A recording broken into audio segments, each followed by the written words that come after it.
모든 사람은 과거, 현재, 미래를 삽니다. 동시에 세 시간에 얽힌 문제들도 가지고 있습니다. 과거의 문제는 실패입니다. 좋은 추억들도 많이 있지만 정말 잊고 싶은 인간적이고 영적인 실패와 실수들이 우리들에게는 존재합니다. 내가 왜 그때 그런 말을 했을까? 내가 왜 그렇게 행동했을까? 내가 왜 그때 그렇게 사람을 대했을까? 이런저런 후회가 계속 쌓입니다. 일에 과도하게 몰두하는 이유도, 새로운 일을 찾아서 계속 시작하는 이유도 지워버리고 싶은 일들이 있기 때문입니다. 하지만 쉽게 지워지지 않아서 많은 사람들이 괴로워합니다. 현재의 문제는 갈등입니다. 사람과 세상에 대한 갈등이 나타납니다. 나는 저 사람이 싫어. 난 저 사람이 너무 미워. 어떻게 저런 사람이 세상에 살지? 세상이 너무 불공평해. 세상이 불의해. 어떻게 세상이 앞으로 되려고 이렇게 계속 나쁜 길로 가지? 사람에 대한, 세상에 대한 거부감은 내가 이 땅에 살고 있지만 전혀 기쁨과 만족을 누리지 못하는 현실을 계속 만나게 합니다. 미래의 문제는 사라짐입니다. 내가 지금 가지고 있는 것이 앞으로 없어질 것에 대한 생각에 근심이 막 밀려옵니다. 나아가서 고생을 이렇게 하면서 살았는데 어느덧 내가 내 삶을 마무리할 때가 가까웠다라는 사실을 깨달으면 마음이 잡잡합니다. 누리고 싶은 것이 있고 누릴 것이 분명히 있는데 이것을 다 뒤로 하고 내가 마무리를 해야 한다고 생각하니까 쉽게 받아들이지를 못합니다. 사라짐에 대한 생각은 사람을 울적하게 만드는 동시에 의기소침하게 만들 때가 너무 많습니다. 어떤 사람에게는 너무 진보한 이야기 같고 어떤 사람에게는 도무지 믿기지 않는 이야기 같지만 이 모든 문제의 해결책이 예수 그리스도께 있습니다. 예수 그리스도는 십자가 위에서 우리의 모든 인간적인 영적인 실수, 실패, 죄악들을 끌어안고 죽으셨습니다. 그 예수님을 믿는 우리에게 진정한 자유를 주십니다. 네 죄는, 네 실수와 실패는 내가 끌어안는다. 너는 나와 함께 다시 시작하라고 계속 우리에게 자유를 요청하십니다. 예수 그리스도를 믿게 되면 이 자유가 나에게만 있는 것이 아닙니다.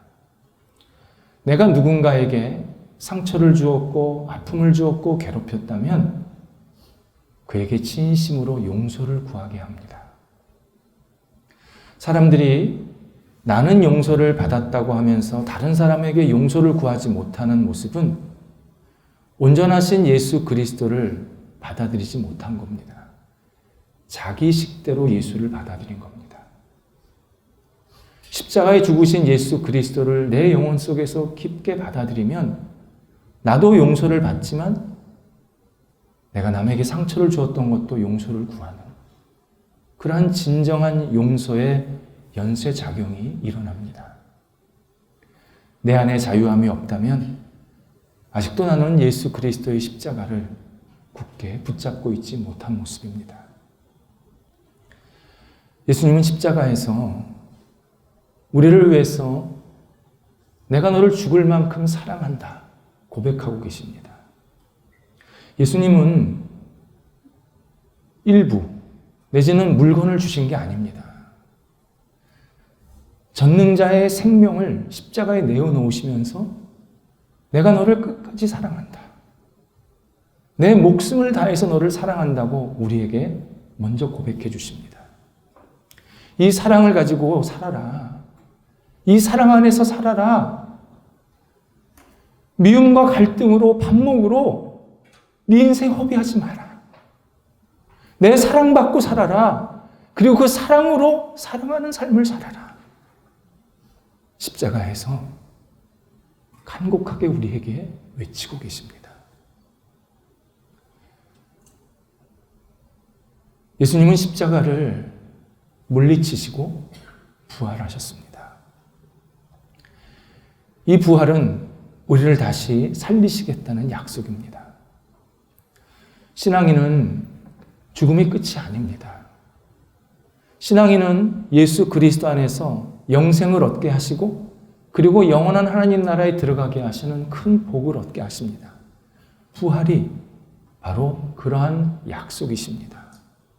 그래서 신앙인은 이 땅에 살면서는 너무나도 살게 하신 것에 기쁘고 감사하고 이 땅을 떠나서는 또 하나님의 품 안에서 영원히 살 것을 기대하기에 또 기쁨과 감사함으로 주님께 내 모든 삶과 죽음을 맡기는 그러한 복된 삶을 살게 만들어 주십니다. 예수 그리스도가 우리를 이렇게 모든 문제를 해결하시는 유일한 열쇠이십니다. 18절에서 이 예수님을 독생하신 하나님, 독생하신 예수 그리스도라고 표현하고 있습니다. 독생하시는 성경 언어로 모노라고 그럽니다. 두 개 이상을 표현하고 있는 스테레오의 반대말입니다. 모노는 유일무이한, 적수가 없는, 특별한, 독특한 이런 뜻입니다. 예수 그리스도께서 독특하다라는 것을 오늘 본문에서 몇 가지로 우리에게 알려주고 계십니다. 먼저 예수 그리스도는 그 기원에 있어서 독특하십니다. 사람은 누구나 시작점이 있고 끝이 있습니다. 세례 요한도 예수님보다 6개월 먼저 태어났습니다. 그리고 예수님보다 먼저 사역을 시작했고 먼저 사람들에게 주목을 받았습니다. 그런데 요한이 15절에서 예수 그리스도는 나보다 앞서 오셨고 먼저 계셨다 이렇게 표현을 하고 있습니다. 여기서 앞서 또는 먼저라는 표현은 단순히 순서상 앞에 몇 단계 앞에 있다 그런 뜻이 아닙니다.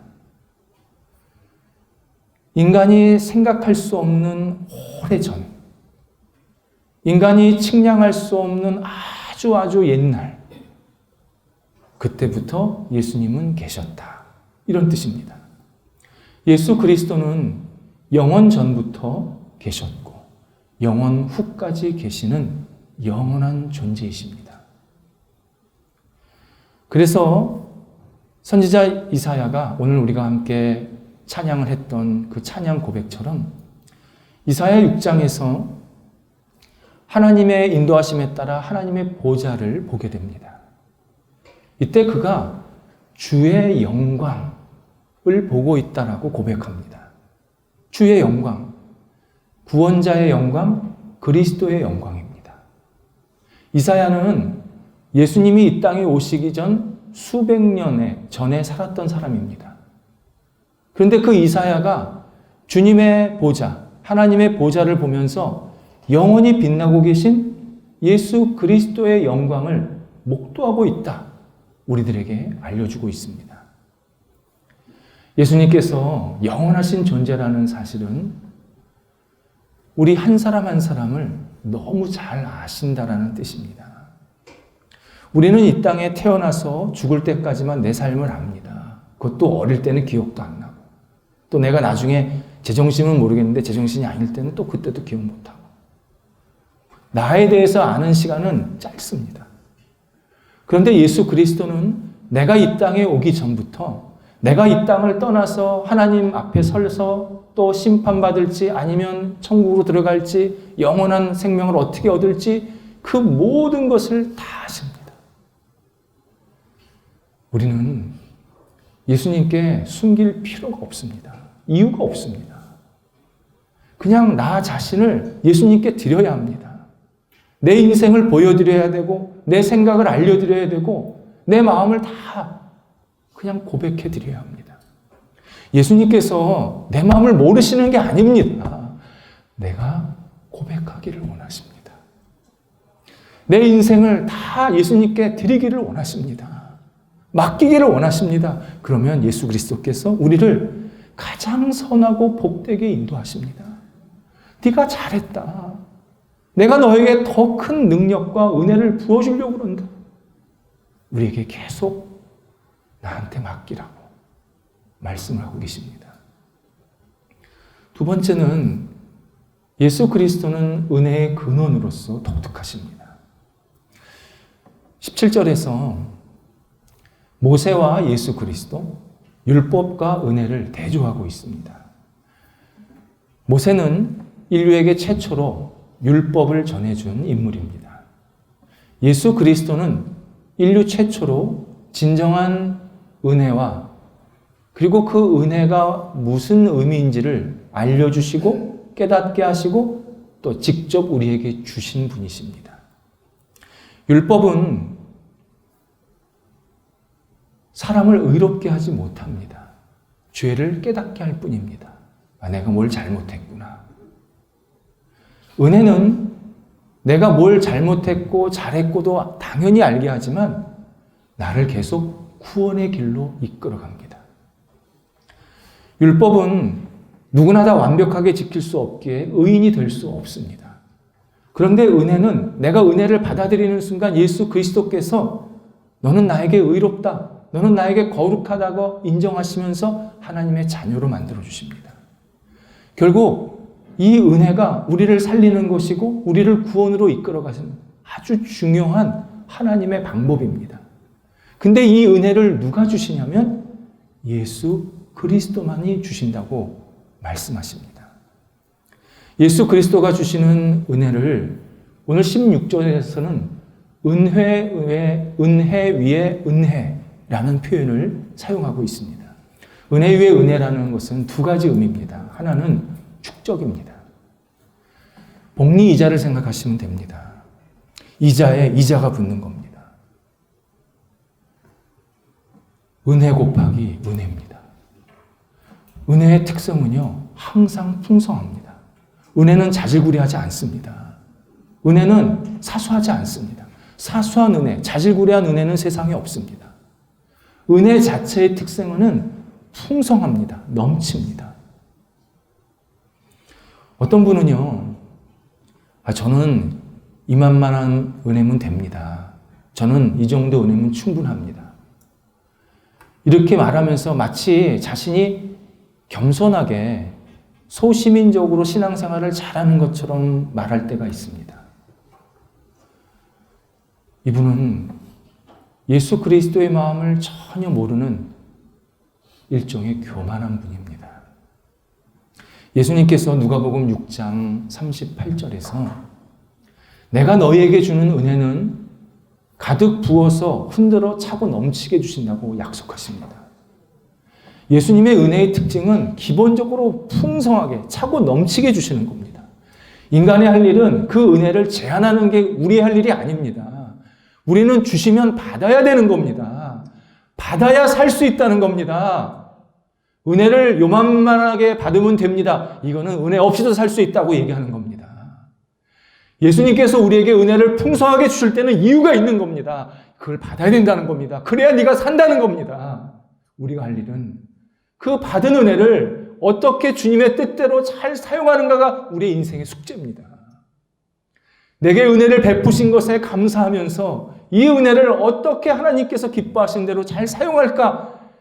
이걸 우리가 계속 기도하면서 하나님의 뜻대로 잘 활용해야 합니다. 또 하나, 은혜 위의 은혜는 대체의 성격이 있습니다. 어제는 맛있는 빵을 만들어 주셨는데 오늘은 맛있는 밥을 차려 주신 겁니다. 오늘은 이런 은혜를 주시고 내일은 이런 은혜를 주시는 겁니다. 예수님의 은혜는 끝이 없습니다. 내가 요만큼 은혜를 받았는데 이걸로 끝인가? 아니요. 또 다른 은혜를 또 주십니다. 그래서 은혜의 기본적인 성격은 공평이라는 게 없습니다. 우리는 왜 공평 그러면 이 사람이 이걸 잘하면 이걸 못해야 돼. 이게 있으면 이게 없어야 돼. 우리 이게 공평이라고 생각하지 않습니까? 은혜는 그런 거 아닙니다. 은혜는 이것도 있으면 또 이것도 주시고 이거 있으면 또 주시고 은혜는 마르지 않는 샘물 같습니다. 예수님께서 계속 우리한테 그런 은혜를 베푸십니다. 끊이지 않는 은혜를 잘 말씀하시는 내용이 구약성경의 호세아서입니다. 하나님께서 신실하게 정당하게 살고 있던 호세아에게 신의도 없고 정절도 지키지 않는 한 여성과 결혼하라고 말씀합니다. 하나님께서 이렇게 하신 이유가 있습니다. 하나님께서 오래전에 이스라엘 백성들을 선택하셔서 영적인 아내로 삼으셨습니다. 그래서 그들에게 지속적으로 복과 사랑을 주셨습니다. 이스라엘이 잘나서가 아닙니다. 이스라엘이 뭘 잘한 게 있어서가 아닙니다. 그냥 이스라엘을 하나님께서 선택하셔서 그들에게 계속 사랑을 주신 겁니다.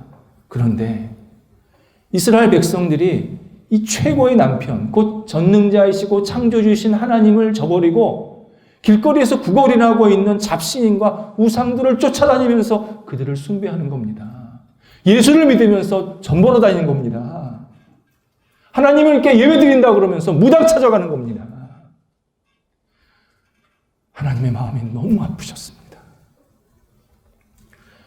호세아의 결혼을 통해서 지금 이스라엘 백성들이 얼마나 무모하고 어이없는 행동을 하고 있는지를 알기를 원하셨습니다. 하나님이 호세아 2장 8절에서 이렇게까지 말씀하십니다. 너희가 곧 이스라엘 백성이 바알에게 주는 은과 금은 나 여호와가 너희에게 준 거다. 그러나 너희는 이것을 알지 못하는도다. 이스라엘 백성이 잡신과 우상들에게 주었던 자신의 시간, 물질, 건강, 열심 다 하나님께서 주셨는데 이들은 하나님을 위해서 쓴 게 아니라 우상을 숭배하는 것에 다 허비하고 있다고. 그러면서도 자기들이 뭘 잘못하고 있는지를 모르고 있다고 하나님께서 너무나도 마음 아프고 한편으로는 경고하고 계십니다. 영락없는 우리의 모습입니다. 우리는 예수 그리스도께 너무 많은 것을 그리고 꾸준히 받고 있습니다. 하지만 이 받은 은혜를 내 탐욕과 내가 만든 우상을 숭배하느라고 계속 버리고 있습니다. 그리고 내 거 가지고 내가 쓰겠다는데 뭐가 잘못입니까? 오히려 큰 소리를 칩니다. 내가 뭘 잘못하는지를 지금 모르고 있다고 얘기하시고 있습니다. 더 놀라운 사실은 예수님께서 이런 우리에게 계속 생활비를 대십니다. 내가 여기 있다. 내가 너한테 은혜를 베푸는 자다. 나를 봐라. 나를 의지해라. 나를 붙잡으라고. 계속 우리에게 생활비를 대고 계십니다. 예수 그리스도는 은혜 베푸시는 점에서 아주 독특하십니다. 세 번째는 예수 그리스도는 하나님을 만나고 경험하게 하는데 독특하신 분입니다.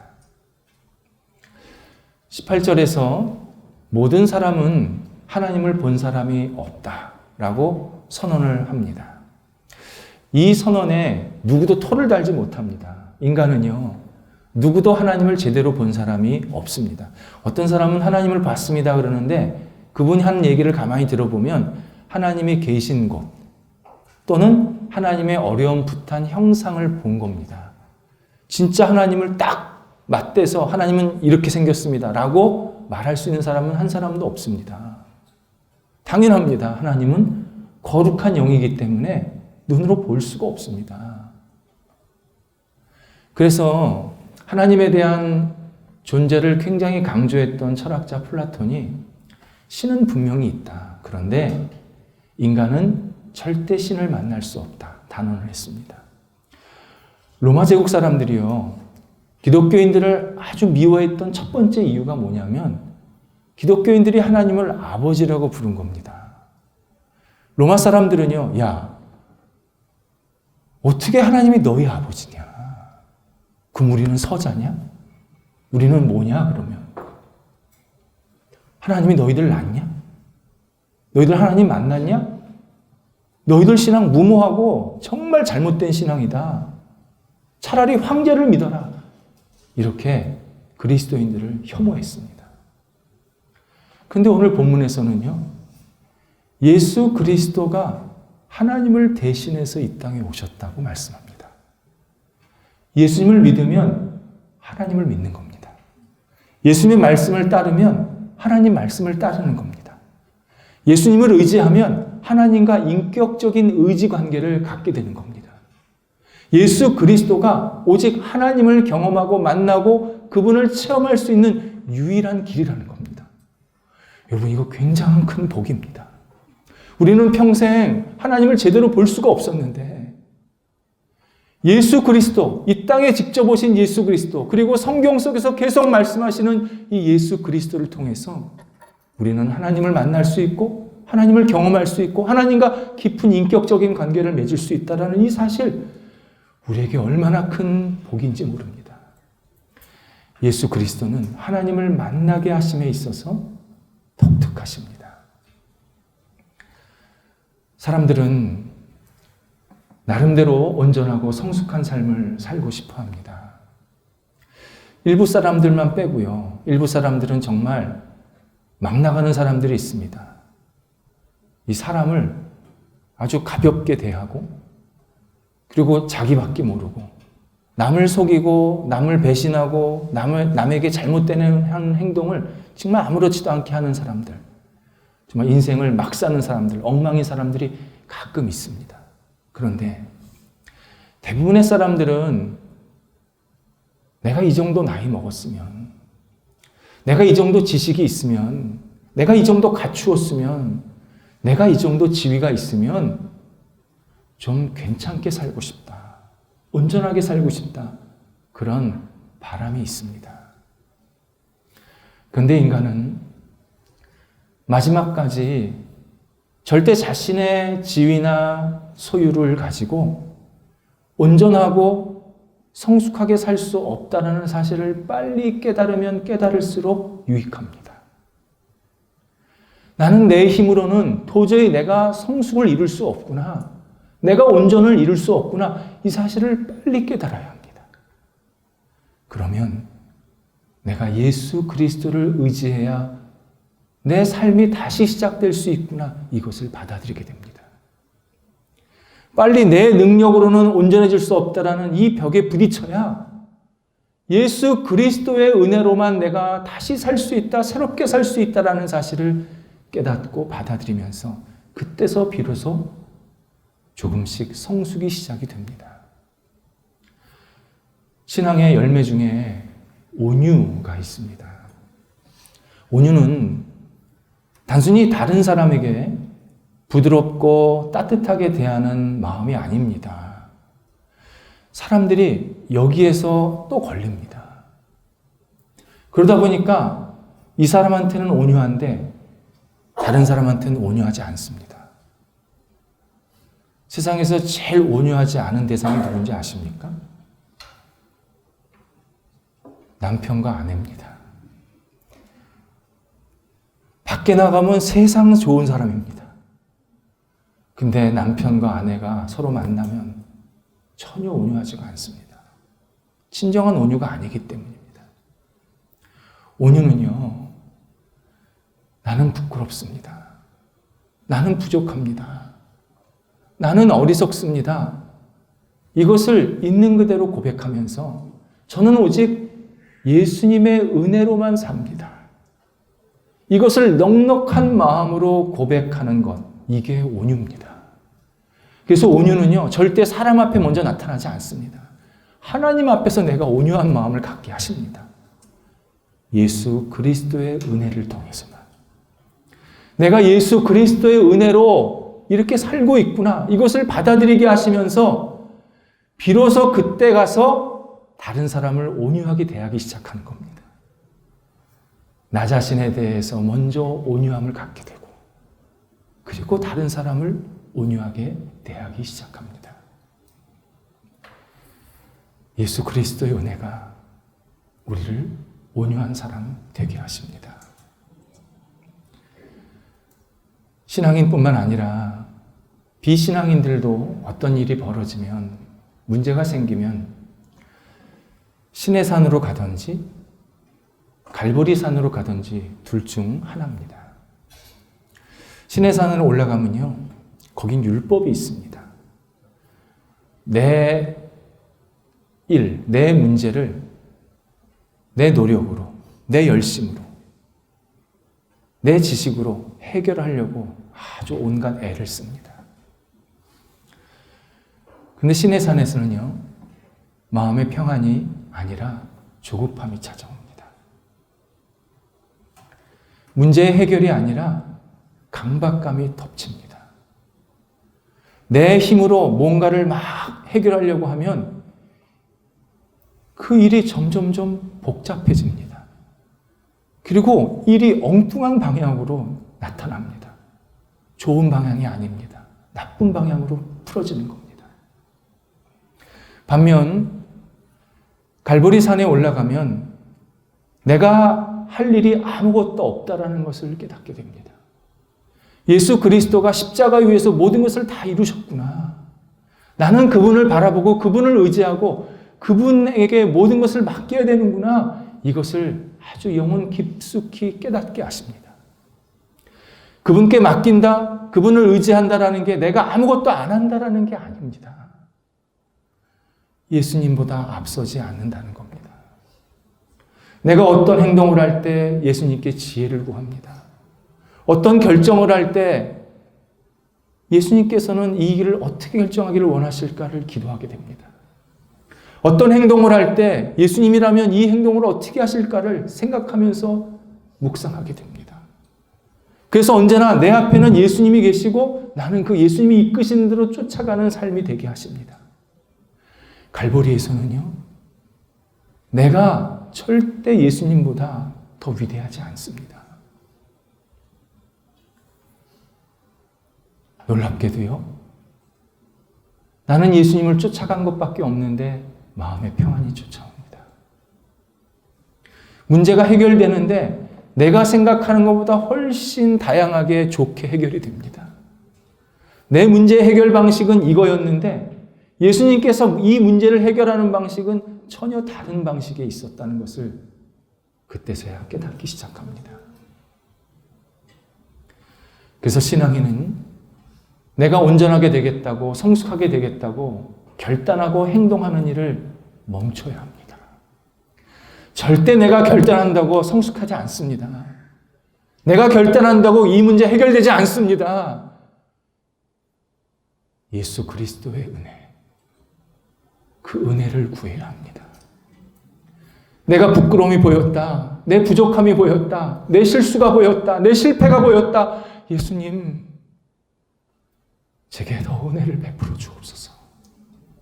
저는 저 자신을 새롭게 못합니다. 오직 예수 그리스도의 은혜가 나를 새롭게 하십니다. 예수님의 은혜를 더 간절히 구하셔야 합니다. 예수 그리스도가 내 영혼, 내 삶에 가득가득 임하도록 간절한 마음으로 주님을 바라봐야 합니다. 예수 그리스도가 내 삶을 다시 일으키십니다. 내 삶의 어려움을 극복하게 만드십니다. 나에게 지혜 주십니다. 나에게 어떤 일을 행할 것인지 용기를 주십니다. 예수 그리스도의 은혜가 우리를 살립니다. 은혜 위에 은혜를 주시는 예수 그리스도가 우리의 영원한 소망이십니다. 기도하겠습니다. 하나님, 예수 그리스도의 은혜만 의지하며 붙잡게 하여 주옵소서. 저희들의 연약함과 부족함이 보일 때마다 예수 그리스도의 은혜를 더욱더 간구하게 하여 주옵소서. 은혜를 떠나지 않게 하여 주옵소서. 은혜 안에 거하면서 은혜 가지고 주님 앞에 모든 영광과 찬송을 돌려드리는 삶이 되도록 인도하여 주시옵소서.